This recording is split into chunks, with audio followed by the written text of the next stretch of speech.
Existence of God के ऊपर एक डिबेट हुआ। डिबेट में बहुत सारी ऐसे वर्ड्स यूज हुए हैं जैसे इनफाइनाइट रिग्रेस, कंटिजेंसी आर्ग्यूमेंट। तो आइए इस वीडियो में जानते हैं कि ये क्या कहना चाहती है। वेल, फिलोसोफर्स में जब हम एग्जिस्टेंस को एक्सप्लेन करते हैं तो दो चीज आती है, पहला कंटिजेंट एग्जिस्टेंस और दूसरा नेसेसरी एग्जिस्टेंस। आपका होना, मेरा होना, इस रूम का होना, ये सब पॉसिबल भी है और नहीं होना भी पॉसिबल है।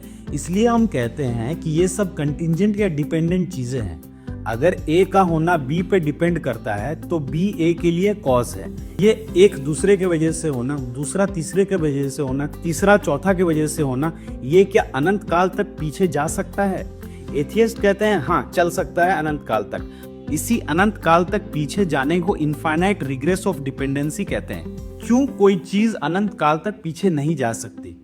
अगर मैंने अपने दोस्त से उधार लिया, उसने उसके दोस्त से उधार लिया, उसके दोस्त ने उसके दोस्त से उधार लिया, तो कहीं तो कोई ऐसा होगा जिसने पहली बार किसी को उधार दिया। अगर हर एलिमेंट अपनी एग्जिस्टेंस किसी और से रिसीव कर रहा है और कोई भी एलिमेंट सेल्फ सफिशिएंट नहीं है तो पूरा सिस्टम एक एक्सप्लेनेटरी वैक्यूम में चला जाता है, मतलब इसको एक्सप्लेन नहीं किया जा सकता।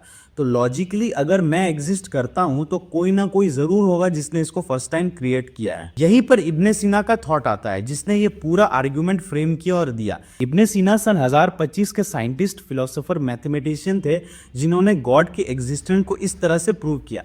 ये आज तक का सबसे अनरिफ्यूटेबल, लॉजिकली करेक्ट ऑन्टोलॉजिकल आर्ग्यूमेंट माना जाता है। इब्ने सीना कहते हैं अगर डिपेंडेंट चीजें एग्जिस्ट करती हैं और हम एक्सपीरियंस से जानते हैं कि एग्जिस्ट करती हैं, यानी ये रूम, ये दुनिया, ये लैपटॉप इत्यादि, तो इसको बनाने के लिए एक ऐसी एग्जिस्टेंस का होना ज़रूरी है जो इंडिपेंडेंट हो।